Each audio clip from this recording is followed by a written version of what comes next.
2 दिवसापासून हवेत गारवा तर आहेच, मात्र त्याचबरोबर सोसाट्याचा वारा देखील वाहत आहे। वसईत याचाच फटका एका भल्या मोठ्या आंब्याच्या झाडाला पडला आहे। माणिकपूर पोलीस ठाण्याच्या समोर हे झाड होतं। या झाडाचा मोबाईल व्हिडिओही समोर आला आहे। यात कोणी जखमी झाले नाही। विशेष म्हणजे हे झाड पडण्यापूर्वी ऍक्टिवा गाडीवरून जाणारा फोटोग्राफर हनीफ पटेलसह त्या ठिकाणचे पोलीसही वाचले। सेकंदाचा हा खेळ होता आणि हे दोघेही थोडक्यात बचावले आहेत। तर दररोज या ठिकाणी लोकांची वर्दळ असते। आज संध्याकाळी 6:15 ही घटना घडली आहे।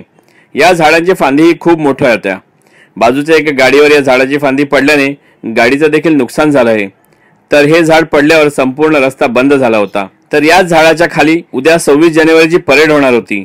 देव तरी त्याला कोण मारी असे म्हणतात ना, हे या परिसरातील लोकांना अनुभवलं आहे।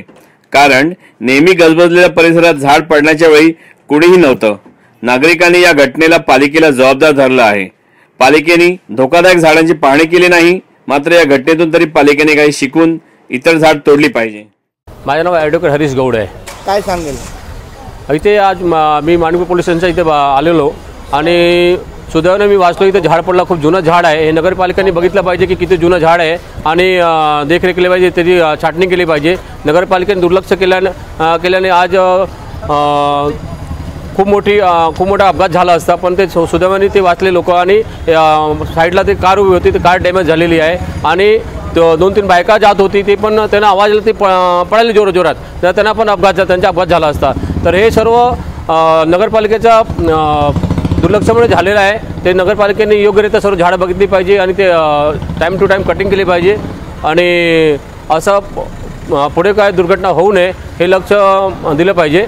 आणि असं काय दुर्घटना झाली असती तर सर्व ते लायबिलिटी नगरपालिकेवर आली असती। किती पोलीस आणि किती पब्लिक याच्यामध्ये वाचले?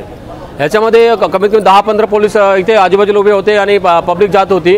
तर 4-5 बायका वाचली, ते पडले जोरात, तर ती वाचली आणि गाडी उभी होती, गाडी एक तर डॅमेज झाली थोडी आणि दुसरी 10 पब्लिक ते आजूबाजूला उभी होती, ते पण घाबरले आणि पडापड झाली, म्हणून ते सुदैवाने कोणाला काय झालं नाही।